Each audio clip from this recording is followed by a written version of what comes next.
Baik, selamat pagi. Assalamualaikum warahmatullahi wabarakatuh. Waalaikumsalam. Waalaikumsalam warahmatullahi Pagi Ibu. wabarakatuh. Ya, keadaan apapun teman-teman sebisa mungkin on cam walaupun di jalan ini Mbak Shailaisa ya. Ini juga di jalan tidak masalah menyalakan on cam. Ibu, kamera Ya, Firhan hitam ya Bu ya? nggak tahu iya, nggak ada tuh gambarmu. Kenapa tuh? Nggak tahu Ibu. Oh, ini dadung kenapa kedap-kedip kameramu? Rusak Bu. Oh, alah. Iya di saya juga sempat kayak begitu kemarin. Oke, eh, semangat ya teman-teman. Kita pada hari ini kita akan berbicara terkait dengan tekanan. Jadi Bu Novi minta untuk tukeran materi. Harusnya Ponvi itu adalah harusnya saya. Tapi Bu Novi minta untuk ditukar sehingga saya membahas terkait dengan hiperbarik, tekanan hiperbarik, hipobarik, isobarik. Kemudian Bu Novi yang Ponvi. Ya gitu. Oke, sebelumnya saya ingin menyampaikan dulu terkait dengan teman-teman ada yang sudah paham terkait dengan eh, sejauh mana teman-teman memahami terkait dengan spinal anestesi. Karena hipobarik, hiperbarik ini adalah berkaitan dengan injeksi spinal anestesi.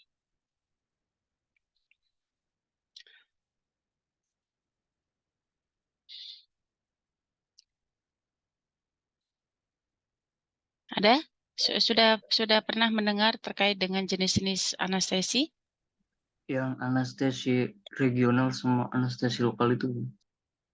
Anestesi reguler dan anestesi lokal. Sejauh mana teman-teman memahami terkait dengan anatomi dari vertebrae atau medula spinalis?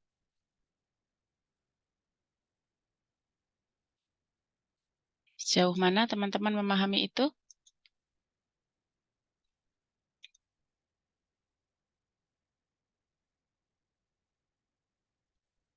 Belum paham terkait dengan struktur anatomi medula spinalis. Cuma tahu itu Bu, kalau misal disuntikan itu bisa di lumbal ketiga.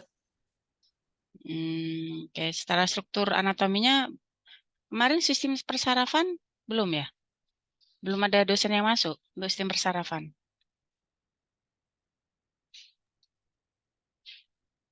Anatomi sistem persarafan atau fisiologi sistem persarafan sudah ada yang masuk? Udah Bu kemarin Bu Novi. Oh, oke. Silakan ada yang sudah dipahami terkait dengan struktur anatomi dari vertebrae? Belum ada yang tahu. Saya coba refresh ya, karena ini akan berhubungan dengan berhubungan dengan ini hipobarik tekanan ya, tekanan hipobarik yang nanti akan kita pelajari pada pagi hari ini. Silakan kalau ada hal yang mau dicatat, silakan boleh dicatat karena ini online. Jadi mohon untuk fokus pada saat teman-teman tidak fokus pasti akan bablas ya. Oke, saya coba mereview teman-teman. Nanti akan ada post test yang akan saya lakukan. Vertebrae kita itu terdiri dari berapa tulang? Terdiri dari tulang apa saja vertebrae kita? Ada 5. 5. Apa saja?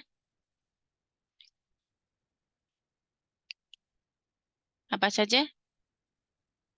Dari tulang apa sampai apa? Viola barangkali? Ada berapa tulang vertebrae kita? Atau sumsum tulang belakang kita terdiri dari satu tulang apa? Yang ada di leher namanya apa? Cervical. Cervical. Di bawah cervical apa? Torak. Torakal. Oke, setelah torakal apa? Lumbal. Lumbal. Oke, setelah lumbal? sakralis. Dan yang terakhir, koksigeus ya. Ini minimal teman-teman harus sudah dipahami. Servikal ada berapa tulang? 7. 7 ya. Lumbalis ada berapa? Torakal ada berapa? Ada 12. 12. Lumbal ada berapa? Ada 5. 5. Sakral ada berapa? 1. Sakral ada 5. 5. Ya, dan yang terakhir adalah koksigius ya. Nah, teman-teman, ini akan sangat erat kaitannya dengan teman-teman nanti saat melakukan asuhan atau mempersiapkan alat dengan spinal anestesi. Walaupun tindakan spinal anestesi merupakan tindakan delegasi, ya, ini adalah wewenang dokter, tapi teman-teman sebagai mitranya itu harus paham secara anatomi.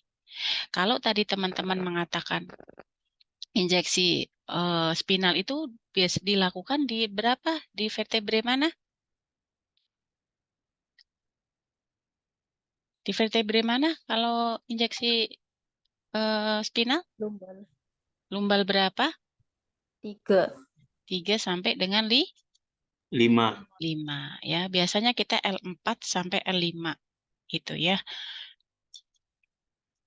Ini hanya mereview saja teman-teman. Minta tolong dibacakan Dita.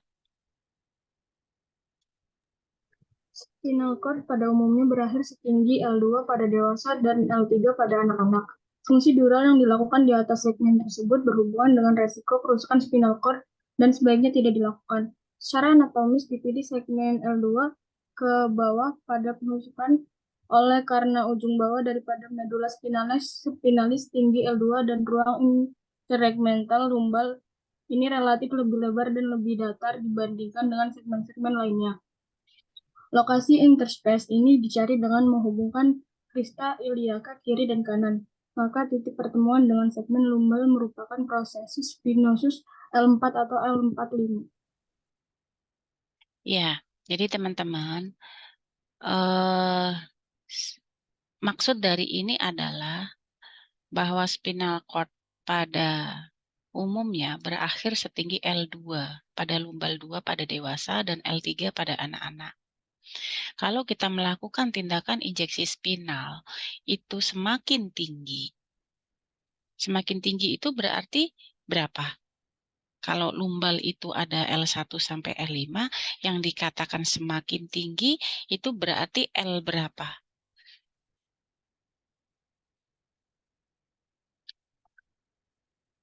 L berapa?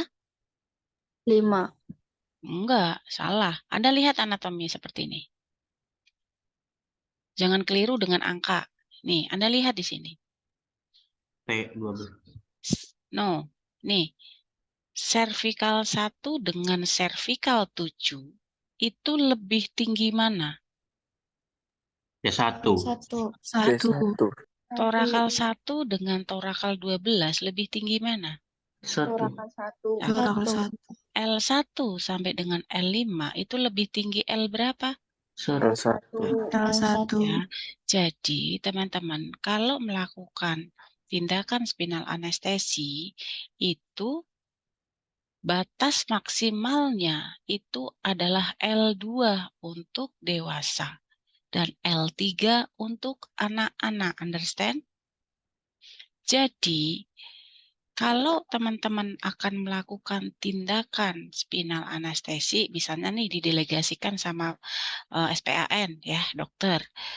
Karena dokter sedang berada di ruangan lain. Anda yang diminta untuk melakukan tindakan spinal anestesi. Anda tidak boleh melakukan tindakan penyuntikan tersebut di atas L2. Artinya L2 itu berarti L berapa? Di atas L2 berarti L berapa? L1. L1 akan sangat berbahaya. Bahayanya ada di mana? Bahayanya di mana? Nah, Di nanti saraf. di saraf. Semakin tinggi blokade obat anestesi, Semakin tinggi berarti artinya semakin ke sana ya, semakin menuju ke otak ya. Kalau saya berbicara semakin tinggi berarti semakin menuju ke otak. Kalau kita tadi berbicara ini, misalnya torakal 12 dengan T1, itu dia akan lebih tinggi T1 karena dia semakin dekati dengan otak. Bisa dipahami? Bisa. Bisa ya? Oke, sehingga untuk menentukan L4 sampai L5 saat Anda akan melakukan tindakan injeksi spinal, itu adalah dihubungkan krista iliaka, kiri dan kanan. Anda tahu nggak krista iliaka itu di mana? Naswafa. Krista iliaka itu kayak mana Mbak ngukurnya Mbak? Kayak gimana Mbak? Jadi Anda punya tulang pinggul ya? Punya kan semuanya? Nah, tulang pinggul skala kalian pegang kanan dengan kiri, kemudian sejajarkan ke tengah bukan ke perut loh, ke belakang, Anda tarik ke belakang, titik pertemuan di tengah-tengah itulah L4 sampai L5 di situ. Bisa dipahami? Bisa ya? Jadi krista iliaka itu di mana? Pinggul. Pinggul kanan dengan kiri, tulang pinggul kanan dengan kiri ditarik garis ya sejajar ke belakang. Itulah titik pertemuan untuk L4 sampai L5. Oke.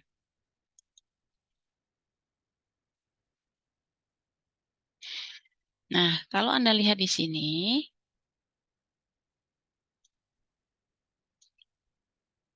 ya, jadi ini bagian-bagian dari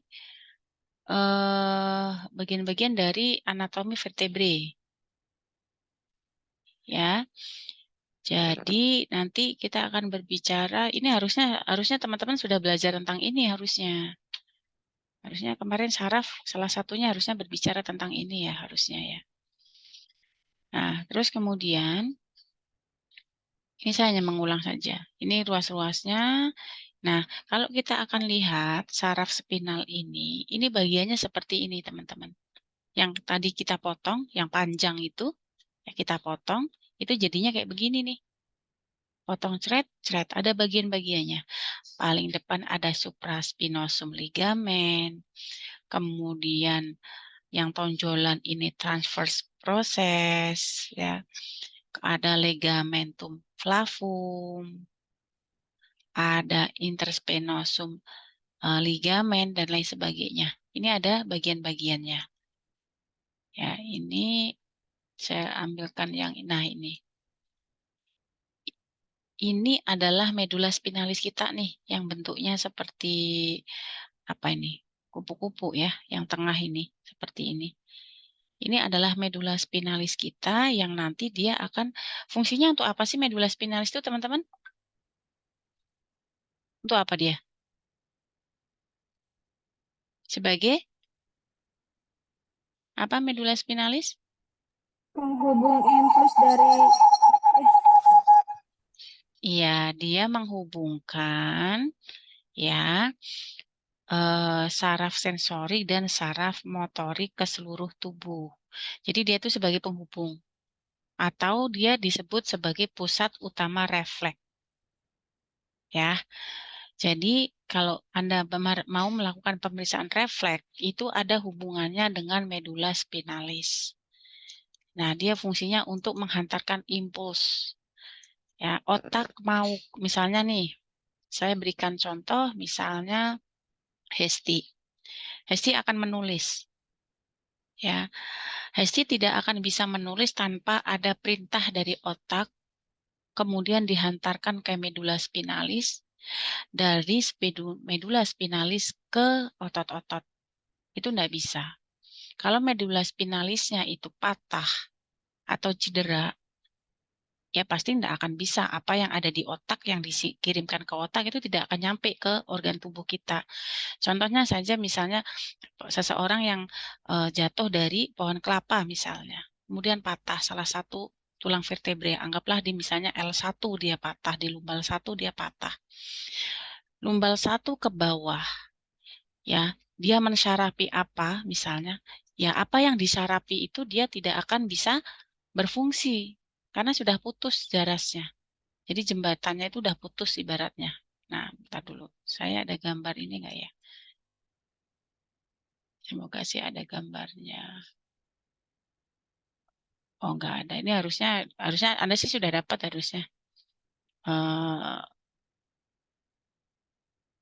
Salah. Nah, ini dermatom derma. Ini harusnya kemarin sudah ya harusnya ya.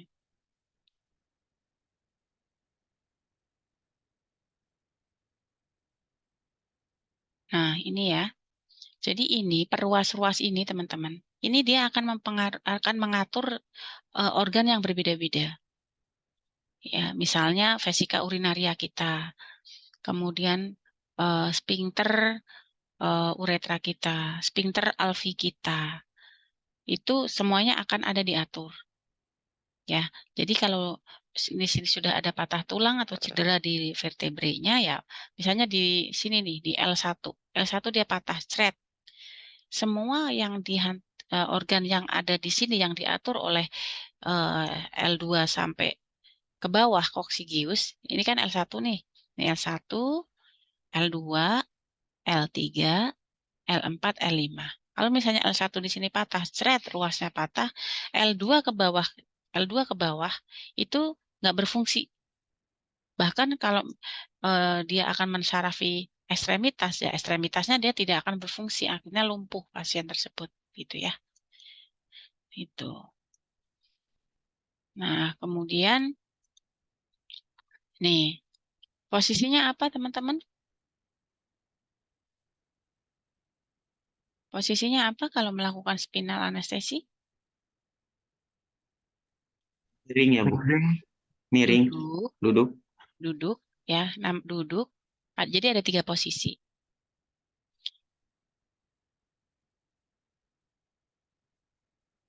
Ada 3 posisi. Yang pertama, duduk, ya, ini. Biasanya yang paling bagus tuh digunakannya duduk. Karena di sini interspace-nya pada saat duduk itu lebih lebar. Duduk, tapi pasien dagunya itu suruh nempel di dada. Makanya dibungkukkan. Nah, seperti gambar seperti ini. Kenapa begitu?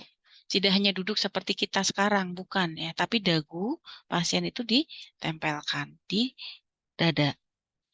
Dengan dia suruh memeluk bantal supaya dia nyaman, ya. Kemudian nanti dilakukan krista iliaka nih, ditarik nih, yang tadi saya katakan nih, yang hitam-hitam nih ya. Amat lihat ya, amat ya. Iya, Bu. Ya nih, ditarik seret. Seret. Nah, nanti akan ketemu nih di sini. Inilah nanti tempat injeksi spinal anestesinya di sini. Ini posisi duduk. Dia lebih efektif dibandingkan dengan yang miring seperti ini. Ini miring ini namanya lateral decubitus. Ya, lateral decubitus ini juga sama, dia seperti bayi yang berada di rahim, ya. Dagunya nempel di dada seperti ini, ditempelkan, ya. Terus kemudian kakinya ditekuk, ya, ditekuk menyentuh abdomen, ya. Jadi merungkel kayak orang merungkel, bisa membayangkan ya, merungkel ya. Itu namanya lateral decubitus. Nah, posisi prone itu adalah tengkurap. Ini biasanya, tapi ini jarang dilakukan yang posisi prone, ya, atau disebut dengan jackknife.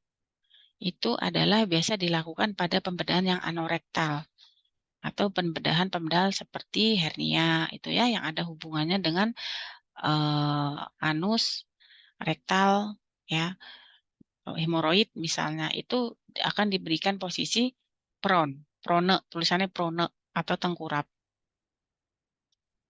Walaupun seperti itu, tapi di lapangan itu jarang yang pakai posisi prone atau tengkurap. Biasanya kita pakainya yang 2 ini, duduk atau lateral decubitus.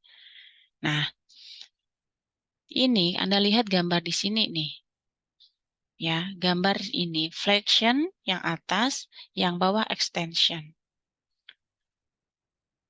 Nah, ini efek dari fleksi dan ekstensi pada lumbal intervertebre. Kalau Anda lihat, dengan difleksikan, ini space-nya kenapa nih? Lebar ya. Anda bisa membandingkan nggak perbedaannya antara yang di atas dengan yang di bawah? Bisa, Bu. Ini celah nih. Celah inilah saat kalian memberikan posisi. Makanya untuk keberhasilan penyuntikan spinal anestesi itu salah satunya tergantung dari posisinya, posisi pasien. Semakin dia bisa memfleksikan diri, ya, pasiennya nurut, ibaratnya suruh nekuk ya nekuk gitu ya. Itu interspace-nya, intervertebrate space-nya, ruang intervertebrate-nya ini dia semakin lebar sehingga lebih mudah untuk dimasukkan jarum. Akan berbeda dengan yang ekstensi. Ekstensi itu kayak kita nih. Kan kita nggak nekuk begini ya. Paham ya maksud Bu Nova ya? Nah, pada saat ekstensi posisinya ini dia akan kalian lihat ini lebih sempit. Intervertebrate space-nya lebih sempit. Gitu ya. Nah, ini juga sama, ini adalah posisi duduk yang ideal ya untuk spinal anestesi. Ini ada di L3 sampai L5. Biasanya kita L4 sampai L5 biasanya ya. Oke. Minta tolong dibacakan Ihyaul Arafah. Iya, Bu. Untuk menentukan lokasi fungsi ada beberapa panduan landmark yang dapat digunakan untuk menjadi patokan, yaitu satu berpatokan bahwa garis hayalan setinggi Krista iliaca dianggap setinggi L4 atau L4 sampai L5. Kedua, garis hayalan setinggi Margo inferior scapula sesuai dengan ketinggian T7. Yang ketiga, procesus spinosus yang paling menonjol di dasar leher sesuai dengan vertebrae C7. Lokasi fungsi yaitu L3 sampai L4, konus medularis dewasa. Berakhir di L2 menjadi mencegah terutama medula spinalis. Ya. Jadi landmark itu adalah titik ya. Titik yang akan kita berikan suatu patokan untuk dilakukan injeksi spinal anestesi. Nah, Krista iliaca itu ini sudah menjadi patokan bahwa tadi kan sudah kita sepakati ya, Krista iliaca itu di tulang pinggul, kanan dan kiri kita tarik garis imajiner ke tengah. Itu kita sudah sepakat itu adalah L4 sampai L5. Ya. Nah, kemudian garis imajiner sampai di scapula itu sampai dengan torakal 7. Nah, nanti ini akan ada hubungannya dengan hipobarik dan hiperbarik atau isobarik yang obat yang akan kita berikan ke pasien ini akan berhubungan dengan meluasnya atau distribusi obat anestesi itu meluas ke vertebre ya. Nanti kita akan bicara terkait dengan dermatom. Nah, secara anatomis ini adalah struktur vertebre kalian atau kita ya semuanya dari luar sampai ke dalam. Ya. Jadi dari kulit, ini dari luar ke dalam ya. Kulit, lemak subkutan, ligamentum supraspinosus, ligamentum interspinosum, ligamentum flavum, ruang epidural, durameter, subdural, arachnoid sampai subarachnoid. Teman-teman pernah dengar regional anestesi selain spinal itu apa? Selain spinal itu apa? Untuk jenis-jenis regional anestesi. Apa? Belum diajarin ya? Belum ya? Yang bius Nah, total gitu ya, Bu. Ada yang setengah gitu. iya, yang setengah, separuh badan itu ada 2 jenis. Yang apa dan apa? Spinal anestesi dan epidural anestesi. Ya.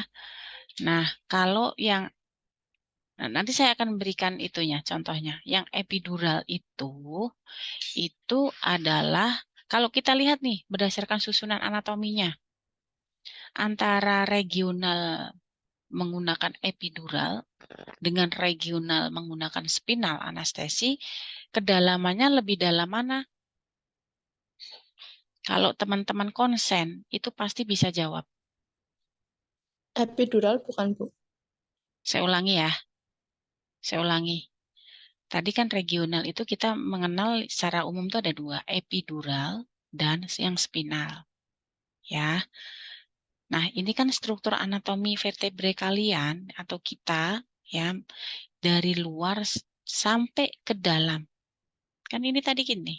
Nah, ini kan tadi ada lapisan-lapisannya kan? Nah, ini ada lapisan-lapisannya. Nah, ini ya dari luar sampai dengan dia menuju ke tengah seperti ini. Nah, dari luar sampai ke dalam, ini seperti ini strukturnya. Kalau ditanya antara epidural anestesi dengan spinal anestesi, itu letak anatomisnya itu lebih dalam mana? Spinal.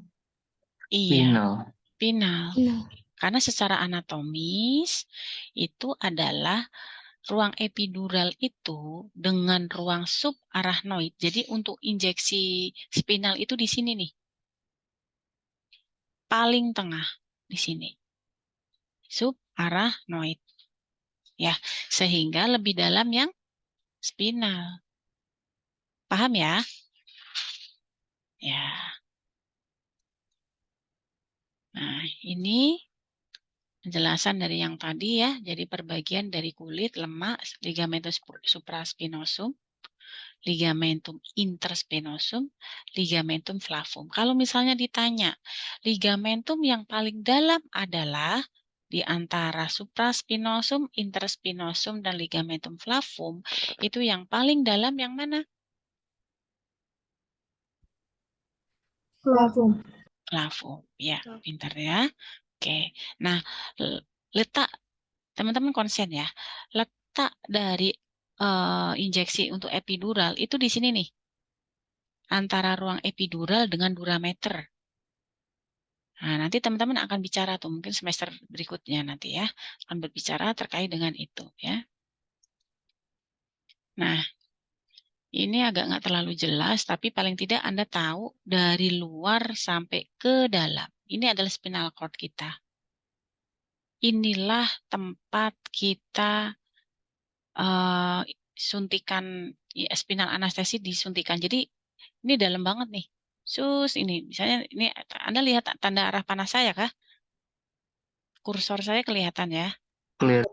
Ya, ini misalnya injeksi masuk seret gitu. Dia harus melewati ini tadi kulit, ada lemak, ada ligamentum spinosum, ada ligamentum interspinosum, ada ligamentum flavum, ruang epidural, ruang durameter, arachnoid sampai dengan subarachnoid. Jadi harus melewati beberapa lapisan kalau kita mau melakukan injeksi spinal. Bisa dipahami? Bisa ya? Oke. Nah, anggaplah seperti ini, teman-teman. Ya, anggaplah seperti ini. Jadi, ini adalah epidural. Ya, yang ini epidural, teman-teman. Ini injeksi epidural. Dia sudutnya adalah 60 derajat. Berbeda kalau spinal, kita 90 derajat. Epidural, dia hanya masuk ke sini nih. Nah, hanya masuk di space ini, di epidural space sini. Ya kan? Nah, kalau yang spinal, nih dia menembus lebih dalam, ya, sampai dengan dia menembus subarachnoid atau spinal cord. Disinilah CSS atau cairan otak kita berada. Paham ya? Jadi, teman-teman kalau mau melakukan injeksi spinal, itu harus diaspirasi dulu, ditarik dulu tuh jarumnya, sampai teman-teman ada keluar cairan bening putih. Cairan bening putih itulah cairan otak kita. Kalau misalnya kita tarik, misalnya nih saya akan melakukan penyuntik, masuk nih jarum sut ya di lumbal. Kemudian saya akan tarik jarum sedikit ya, kita aspirasi.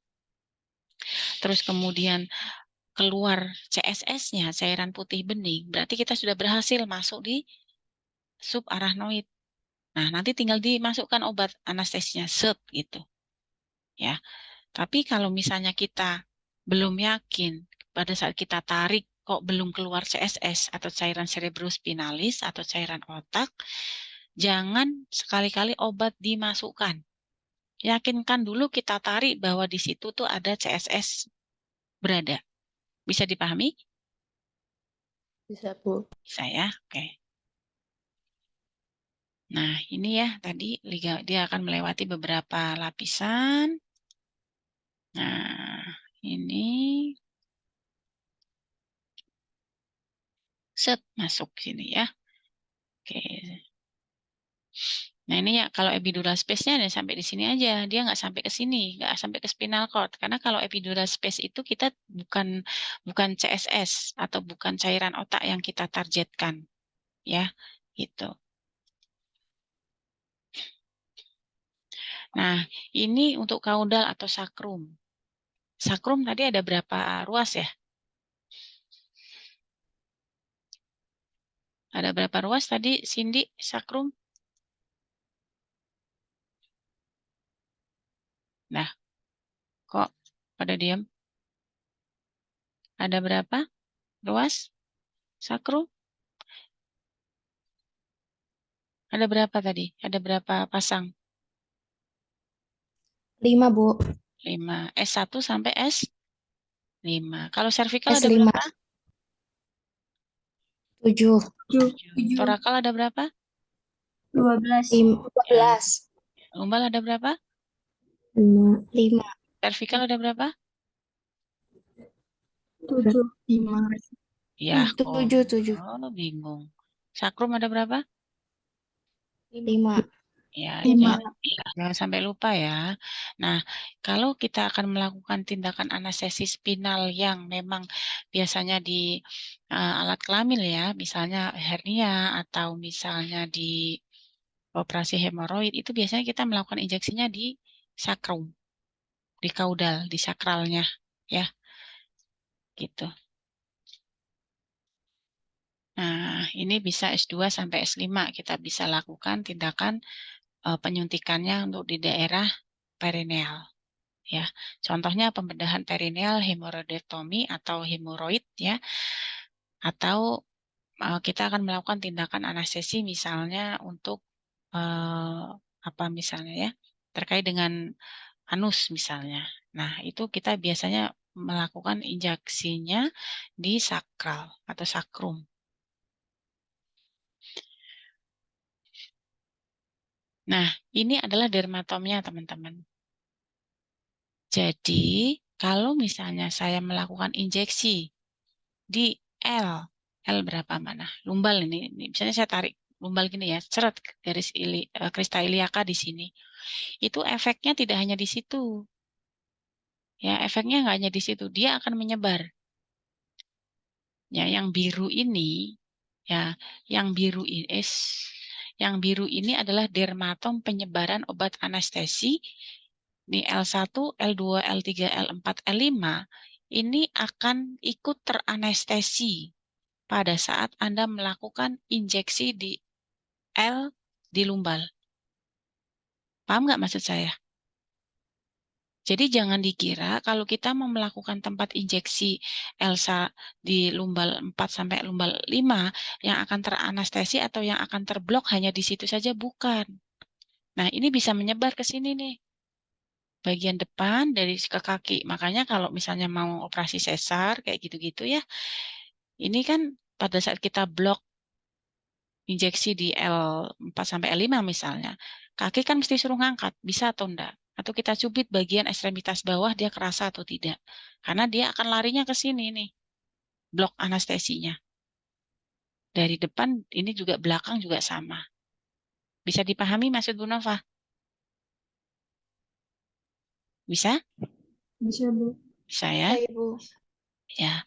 Nah, terus kemudian nah, ini ternyata obat anestesi kalau misalnya kita itu tidak bagus dalam memberikan posisi ke pasien, obat anestesi ini akan bisa lari sampai ke sini nih. Nih. Ya. Akan bisa sampai ke otak bagian belakang di sini. Nah, sehingga ekstremitas-ekstremitas ini dia akan ikut terblok, akan ikut teranestesi. Nah, kalau kita mau melakukan, sebenarnya untuk tindakan spinal anestesi itu tidak harus di lumbal ya. Bisa juga di torakal. Tapi ini butuh ahli spesialis,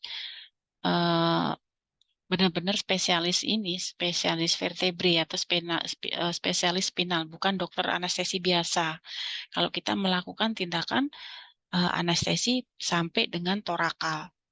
Gitu ya, karena memang dia efeknya luar biasa, sangat berbahaya sekali.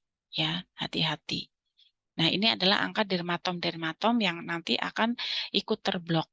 Pada saat saya akan melakukan misalnya tindakan pendelegasian spinal anestesi, dilakukan di torak. Tapi jelas kalau di torakal itu jelas tidak akan didelegasikan oleh penata anestesi. Itu sudah jelas. Dokter spesialis anestesi pun tidak bisa semuanya. Itu butuh ahli khusus ya, sub-sub spesialis untuk bisa melakukan tindakan anestesi di vertebre untuk torakal.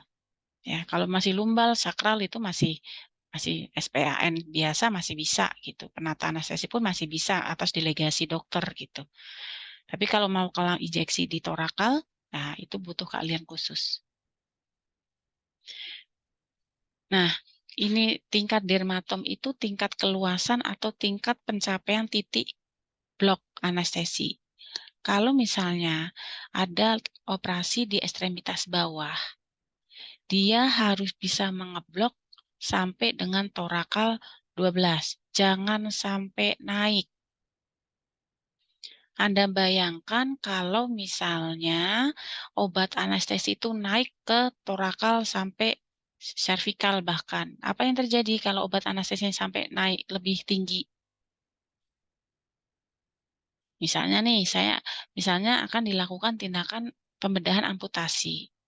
Dilakukan injeksi spinal di L4 sampai L5. Tapi ternyata pemberian posisinya tidak bagus ke pasien. Ya, kalau di ekstremitas bawah itu harusnya pasien jangan langsung dibaringkan setelah selesai diinjeksi.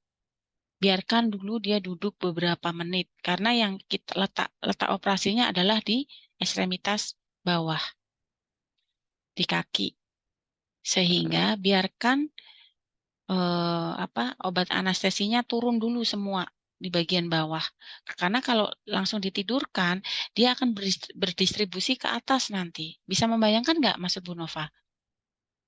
Bisa, Bu. Bisa ya? Oke. Ya, jadi ini ya ekstremitas bawah, ini yang diperlukan hanya sampai di torakal 10. Kalau meletak operasinya di panggul, yang diperlukan adalah batas hanya sampai di torakal 10.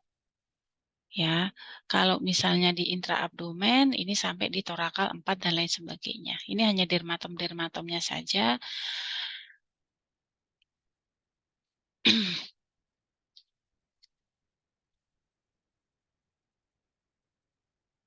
Nah, ini ya. Jadi ini makanya kalau misalnya kita akan melakukan tindakan apa ini? Spinal ya, spinal anestesi. Jadi kita wajib melakukan namanya tes sensorik dan tes motorik. Ya, nih dilakukan 5 menit setelah anestesi spinal itu tes sensorik dan tes motorik. Tes motorik, jadi misalnya nih injeksi spinal udah masuk sut gitu ya. 2-5 menit kita lakukan tes motorik. Pak, silahkan diangkat Pak kakinya Pak. Bisa diangkat nggak kalau obat anestesinya sudah bekerja? Tidak. Nggak bisa, karena terblok kan sudah ya. Berarti artinya obat anestesi itu sudah bekerja. Ya, kemudian kita lakukan tes sensorik.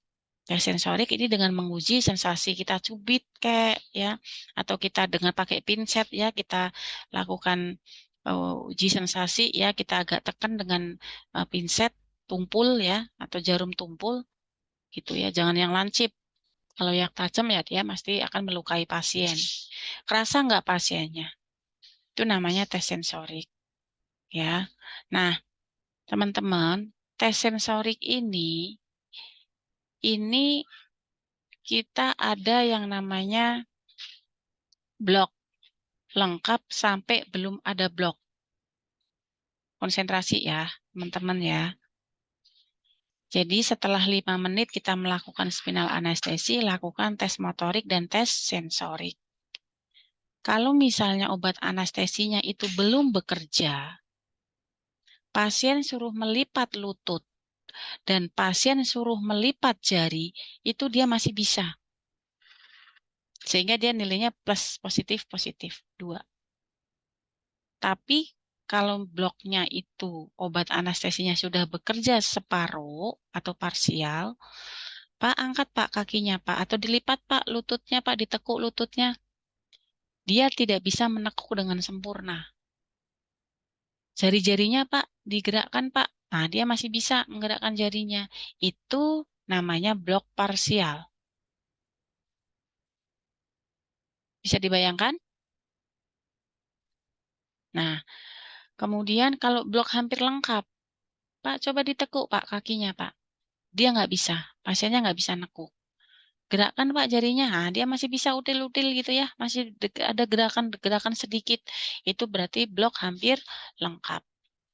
Kalau sudah blok lengkap sama sekali, jadi anestesi sudah bekerja semua, pasien Pak diangkat lututnya, dia nggak akan bisa mengangkat lututnya, dia tidak akan bisa melipat lututnya, atau bahkan gerakan Pak jarinya, dia tidak bisa. Bisa dipahami tes sensori dan motorik spinal anestesi? Paham? Bisa, Ibu. Bu. Oke, sampai di sini ada yang mau ditanyakan? Saya Bu izin bertanya Bu. Oke, mangga Mas Hasinatul. Bukan sebelum dilakukan anestesi itu di tes motorik dan sensorik. Nah, bagaimana Kok kemute? bagaimana jika pasien tersebut lumpuh yang sebelumnya kan emang nggak bisa merasakan sensasi yang misalnya dicubit, disuruh angkat kedua kakinya gitu, apa perlu juga di Perlu, semuanya perlu. Iya, jadi kalau misalnya kasus ya, tapi walaupun ini meskipun jarang, kalaupun misalnya pasiennya lumpuh pun, misalnya stroke nih, pasiennya stroke, lumpuh, nggak bisa duduk, nggak bisa berdiri, nggak bisa berjalan gitu. Tapi dia masih bisa merasakan, ya. Sehingga kalaupun misalnya memang terjadi pasien yang memang ada indikasi lumpuh, kemudian dia kebas ya, dia tidak bisa merasakan apapun gitu ya. Itu indikasinya adalah pada saat kita melakukan penyuntikan spinal anestesi tadi, kita yakinkan cairan otak keluar. Misalnya nih, saya akan melakukan injeksi sud gitu ya di lumbalnya. Kemudian saya tarik sedikit, saya aspirasi, oh ya udah ini cairan otaknya udah keluar. Nah, saya akan masukkan, itu sudah dipastikan itu pasti akan masuk. Dan itu pasti akan menyebabkan tes sensorik dan tes motoriknya negatif. Walaupun memang dia sudah terjadi gangguan motorik dan gangguan sensorik, tapi untuk lebih amannya kita tetap melakukan tes sensorik dan motorik. Gitu. Ya, sebagai standar operasional prosedurnya memang itu harus tetap dilakukan. Walaupun itu jarang ya Mas ya.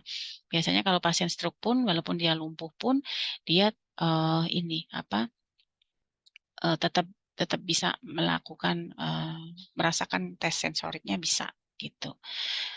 Nah, biasanya kalau pada indikasi-indikasi yang memang dia ada masalah, biasanya pasien kalau sudah terjadi gangguan motorik, gangguan sensorik, itu jarang juga yang kita lakukan spinal. Karena kenapa? Karena pasien itu kan sudah ada penyakit penyerta ya. Dia mengalami masalah penyakit yang lain gitu ya. Tapi memang spinal itu jauh lebih aman dibandingkan dengan general anestesi. Tapi indikasi pada pasien-pasien tertentu memang tidak bisa dilakukan spinal anestesi, ya dilakukan secara general anestesi. Gitu. Gitu aja sih untuk meyakinkan bahwa memang dia tes sensorik dan tes motoriknya untuk pasien itu benar-benar ini tetap kita lakukan dengan memastikan bahwa obat yang kita suntikan tadi benar-benar di cairan otak gitu, keluar CSS-nya. Gitu ya, Mas Ahmad ya. Oke Bu, terima kasih. Oke. Lanjut ya.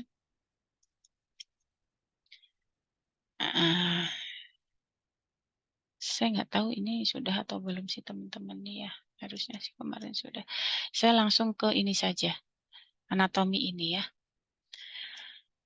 CSS, cairan cerebrospinal. Ya. Itu setiap hari diproduksi berapa liter ya? Atau berapa cc? Cairan otak kita setiap hari diproduksi berapa cc cairan otak kita? Berapa? 500 mili. Iya, 500 mili atau setengah liter setiap hari. Ya, per jam bisa rata-rata 150 sampai 180 cc. Nah, setelah diproduksi dia akan diserap lagi, produksi serap terus kayak gitu ya. Nah, teman-teman ini akan ada hubungannya dengan tekanan hipobarik, hiperbarik, isobarik yang nanti akan saya sampaikan. Teman-teman, spesifik gravity ini adalah berat jenis dari cairan otak kita itu sekian. 1,003 sampai 1,009. Ini karakteristik cairan otak kita ya. pH-nya sekian. Di dalam otak kita juga mengandung glukosa 50 sampai 75 mg per dl. Dia juga ada proteinnya. Dia juga memiliki tekanan. Tekanan cairan otak kita itu 9 sampai 20 cm H2O. Makanya hampir setiap ruangan yang ada di dalam tubuh kita itu memiliki tekanan. Kalau tekanan kranial kita, tekanan di dalam otak kita naik, itu juga tidak bagus. Tekanan intrakranial kita turun, itu juga tidak bagus. Jadi harusnya tekanan dalam otak kita itu harusnya stabil sekian sampai sekian. Ya, pasti naiknya atau turunnya ini nanti akan menimbulkan gejala ke pasien. Ya, saya ulangi bahwa untuk berat jenisnya sekian, dia mengandung keasaman sekian, glukosanya dia juga mengandung glukosa karena salah satu nutrisi dari otak itu kan glukosa, selain oksigen glukosa. Ya, dan mengandung protein dan dengan memiliki tekanan di dalam cairan cerebrospinalis itu 9 sampai 20 cm H2O. Ya. Nah, inilah faktor yang mempengaruhi ketinggian blokade, teman-teman. Blokade itu tahu nggak maksudnya apa? Blokade itu apa, teman-teman? Ada yang tahu? Blokade Yang membatasi, Bu. yang membatasi. Ada pendapat lain yang dimaksud dengan apa, Mas Firhan? Memberhentikan, Ibu. Memberhentikan. Oke, satu lagi pendapat lain? Memblokade. Penutupan suatu daerah. Penutupan suatu daerah. Mencegah. Pengepungan. Mencegah pengepungan. Ya. Intinya, faktor yang mempengaruhi ketinggian blokade itu adalah kalau kita berbicara terkait dengan anestesi, blokade itu berarti kemampuan obat itu untuk menghentikan apa? Menghentikan stimulusnya. Jadi kalau Anda tahu nggak sih anestesi itu apa? Anestesi itu apa?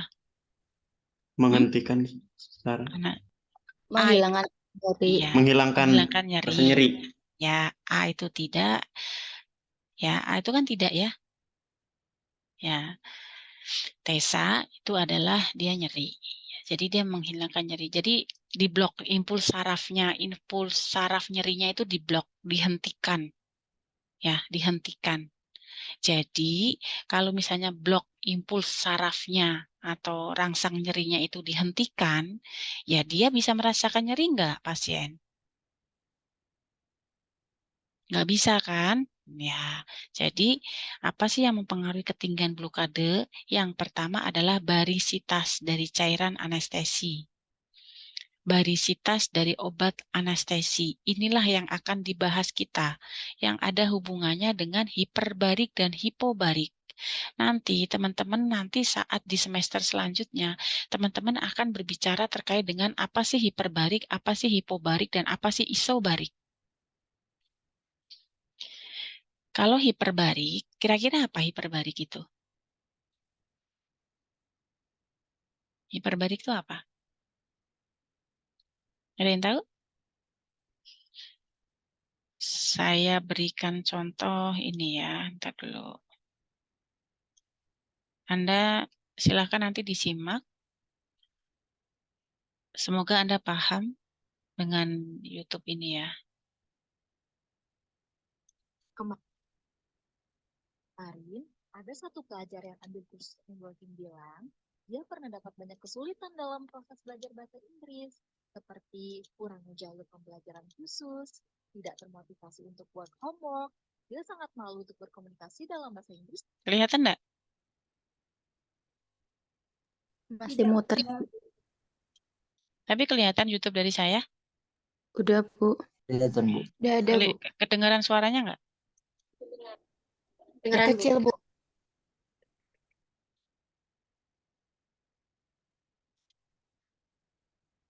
Teman-teman, ini kita akan berbicara terkait dengan analog dari atas ini, analog dari gambar medula spinalis kita, yang atas. Yang bawah ini glass pane model. Jadi, pantem lah ya. Pantem yang dia bisa lentur seperti vertebrae kita. Jadi ini analog dari vertebrae kita yang di atas. Oke, nah stop.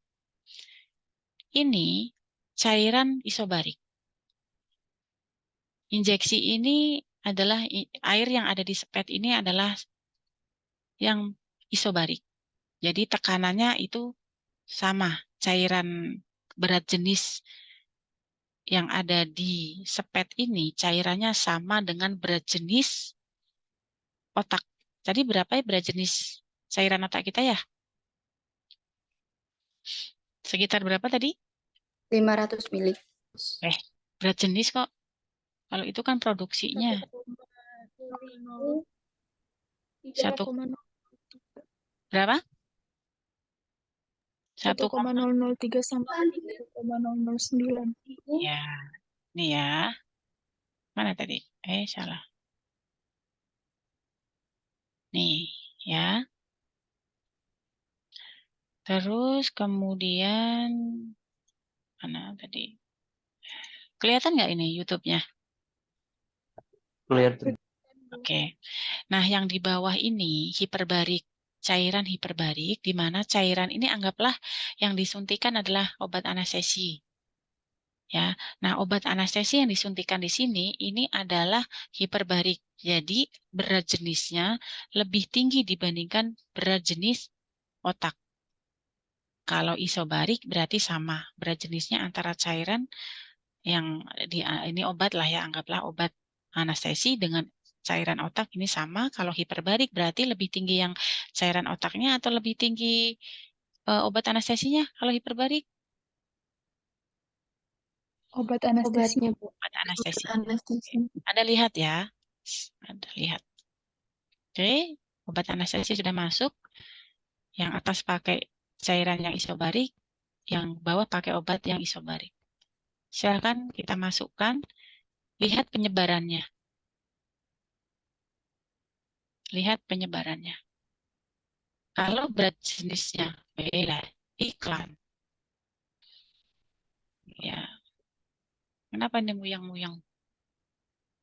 Oke, ya. Sinyalnya enggak bagus. Nah, Anda lihat nih.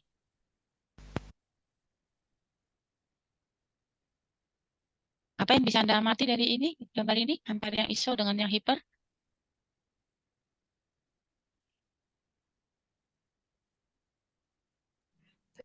Penyebarannya lebih cepat yang hiperbarik, Bu.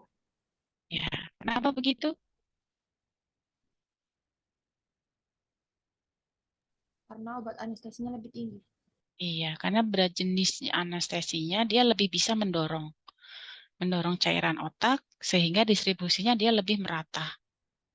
Nah, itulah yang sering kita pakai di lapangan itu adalah yang hiperbarik. Biasanya bupivakain ya, yang setengah miligram itu ya, yang setengah cc. Oke, bisa dipahami ya? Itu kenapa kita pakai yang hiperbarik ya, karena distribusinya dia lebih. Kalimat berkomunikasi dalam bahasa Inggris cuma 4 kata. Let's go. Sudah lama tidak bertemu, ngapain nulis sih? Terserah kamu. It's up to you.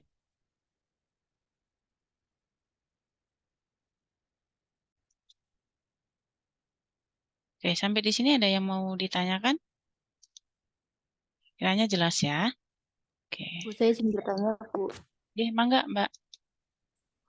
Misalkan pasien itu akan anestesikan dengan bius setengah badan gitu ya, Bu. Tapi pasien tersebut itu merasakan ketakutan atau sebuah trauma yang pernah dialami. Tapi pasien tersebut meminta untuk dibius total saja gitu. Nah, itu tuh boleh nggak sih, Bu, kalau sesuai request gitu, apa harus sesuai prosedur ya, Bu? Terima kasih. Ya, terima kasih Mbak Ihayau untuk pertanyaannya. Sangat-sangat boleh Mbak, karena ini kan merupakan tindakan invasif di mana setiap tindakan apapun itu kita wajib melakukan informed consent.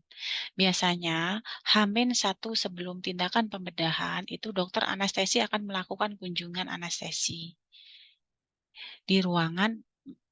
Dokter akan menjelaskan apa jenis teknik anestesinya, efek sampingnya nanti apa, resikonya yang terjadi apa, komplikasinya apa yang terjadi, keuntungannya nanti apa yang terjadi pada pasien dan lain sebagainya akan dijelaskan oleh dokter.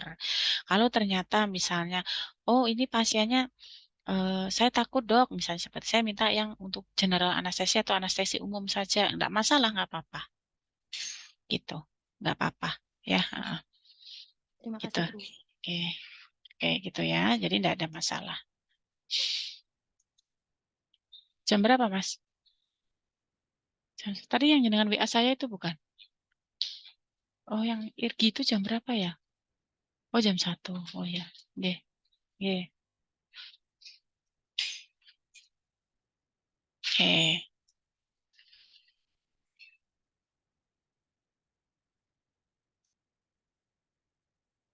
Ini sedikit ya. Nah, ini yang tadi, ini sama dengan yang tadi yang saya sampaikan ya. Tulang vertebrae kita, ini bagian-bagiannya ada lamina ya. Ini spinal kanalnya. Ini untuk foramen intervertebrae dan lain sebagainya.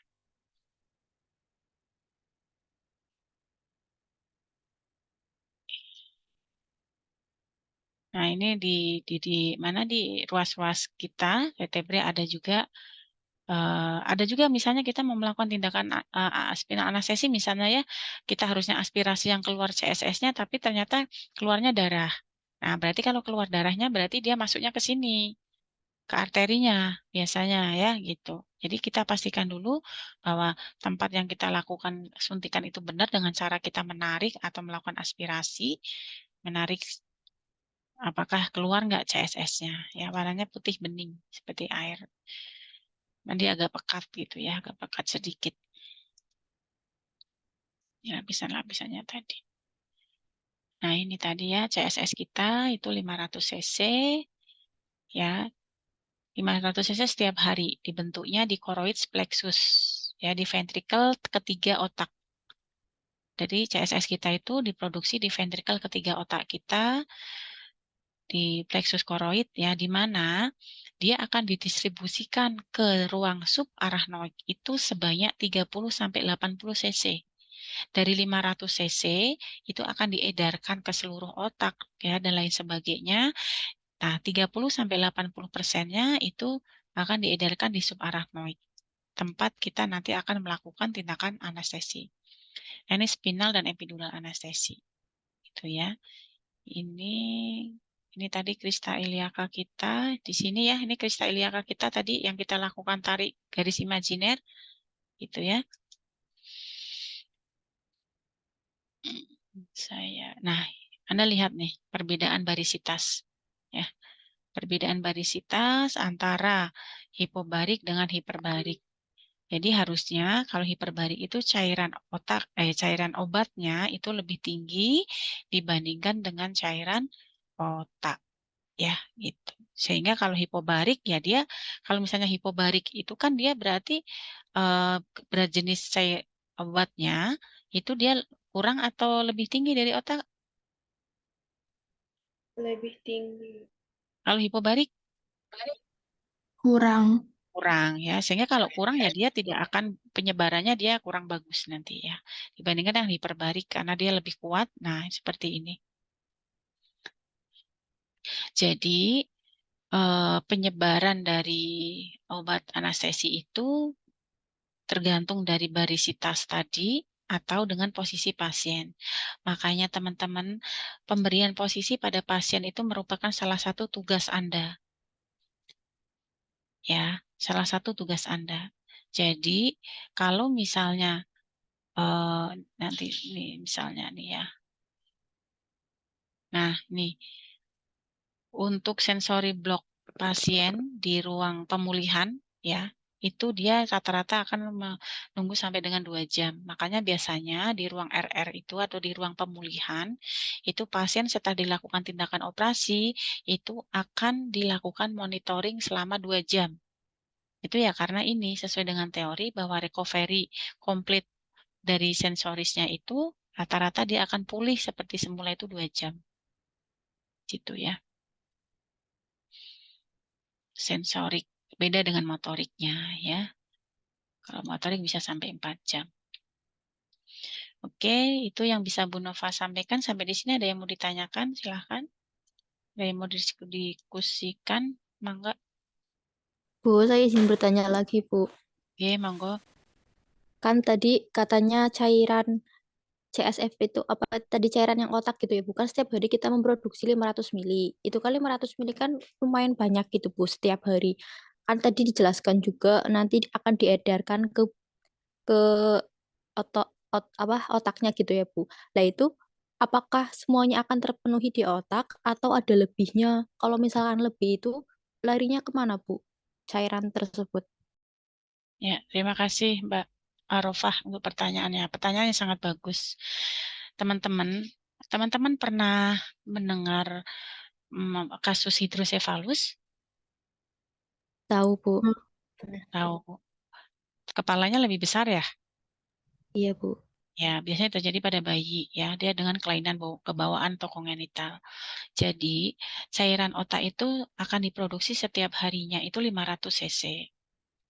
Nah, di dalam produksi itu nanti akan diedarkan siapa yang membutuhkan, misalnya di daerah sekitar otak di situ, saraf dan lain sebagainya di situ sebagai nutrisinya. Karena otak kita itu, kenapa ada cairannya? Karena untuk melindungi dia. Ya, untuk melindungi supaya tidak terjadi benturan-benturan. Anda bayang, paru kita juga kan ada cairan parunya. Jadi paru kita itu berenang-renang di antara cairan-cairan paru kita loh. Kalau Anda bicara kemarin anatomi dari paru-paru, itu kayak begitu. Otak kita juga sama. Jadi ini tuh dikelilingi oleh cairan otak kita supaya dia kalau ada benturan itu dia akan lentur gitu, tidak langsung bergesekan dengan kranial atau tulang tengkorak. Anda bayangkan kalau otak kita langsung nempel di tengkorak, apa yang terjadi? Terjadi gesekan kan? Nah, kalau Iya. terjadi gesekan ya pasti akan ruptur. Itu sehingga itulah gunanya cairan otak kita untuk melindungi otak kita sehingga diproduksi 500 cc setiap hari. Nah, kalau setelah diproduksi itu akan diserap kembali. Harusnya antara produksi dengan absorpsi atau penyerapan itu harusnya seimbang, teman-teman.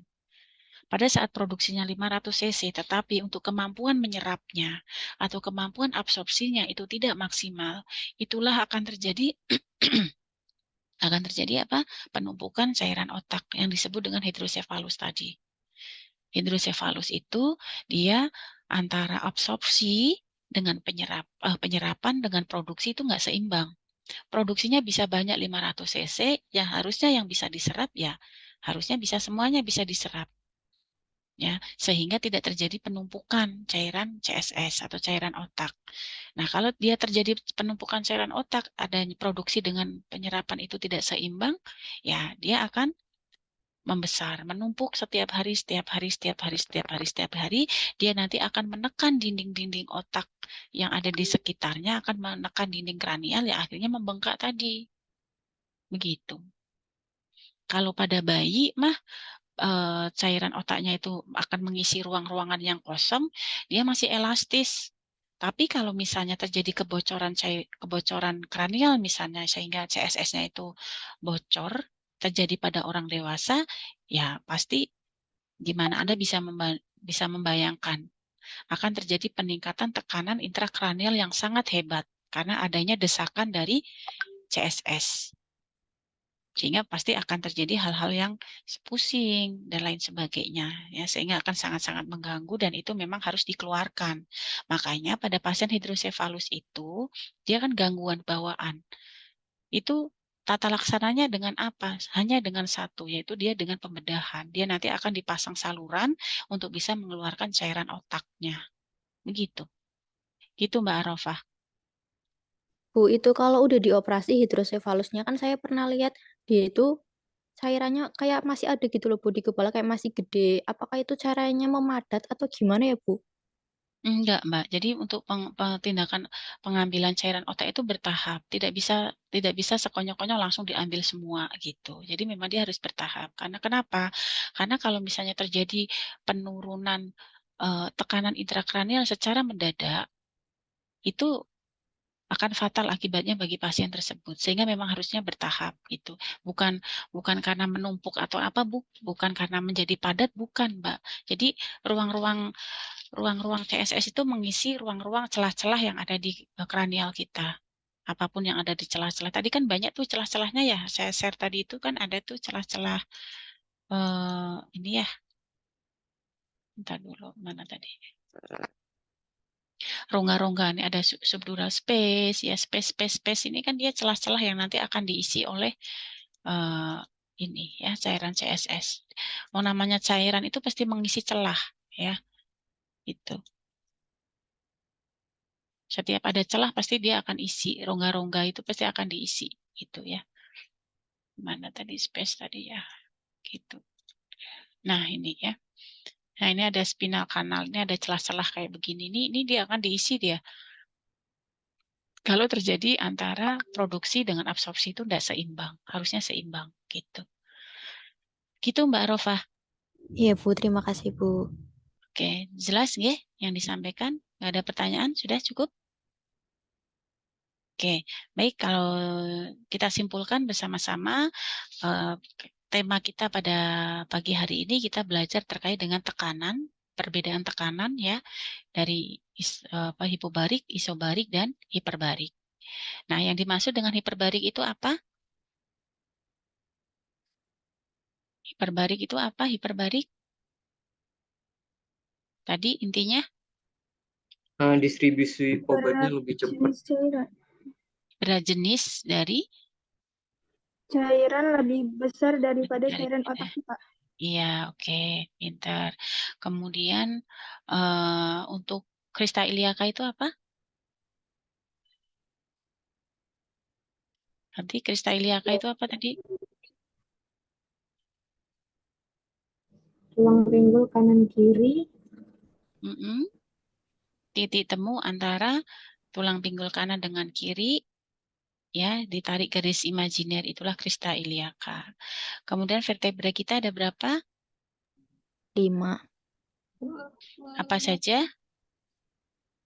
Cervical, Cervical, Torakal, Lumbar, lumbalis, sacrum, sama Sacrum. coccygeus. coccygeus. Oke, coccygeus.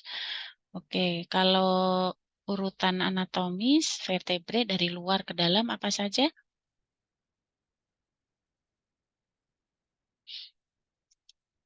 Dari luar ke dalam sama anatomi kita apa? Dari mana dulu? Kulit, Kulit. Kemudian setelah kulit, Lemak subkutan, lemak subkutan. Kayak apa lagi? lemak subkutan, ligamentum Ligamen. supraspinosus, ligamentum interspinosum, ligamentum flavum, ruang epidural, durameter, ruang subdural, arachnoid, ruang suprachnoid. Oke ya. Dari kulit, lemak subkutan, ligamentum supraspinosus, ligamentum interspinosum, ligamentum flavum, ruang epidural, durameter, subdural arachnoid, dan subarachnoid. Ligamentum yang paling dalam disebut? Ligamentum apa yang paling dalam? Flavum. Flavum. Ya. Oke, tes motorik itu dilakukan berapa lama? Dilakukan saat 5 apa? menit.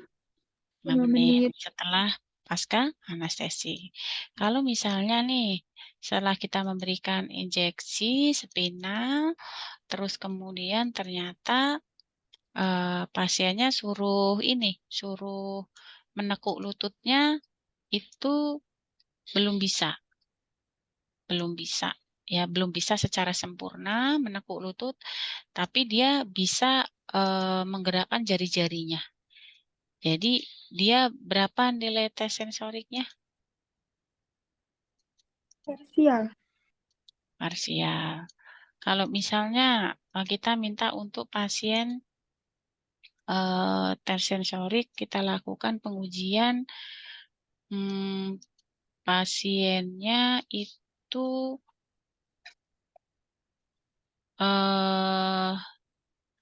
tidak bisa melipat lutut, tapi masih bisa menggerakkan jari. Masih bisa. Hampir lengkap. Ya, sudah tidak bisa melipat lutut, tapi masih bisa menggerakkan jari, berarti apa? Hampir lengkap. Hampir lengkap. Oke, pintar. Kalau misalnya ternyata Pak, diangkat Pak lututnya, kemudian digerakkan jari-jarinya ternyata tidak bisa sama sekali, berarti lengkap. Ya, oke. Itu ya yang bisa Bu Nova sampaikan pada pagi hari ini. Semangat. Saya akhiri. Terima kasih. Wassalamualaikum warahmatullahi wabarakatuh. Waalaikumsalam warahmatullahi wabarakatuh.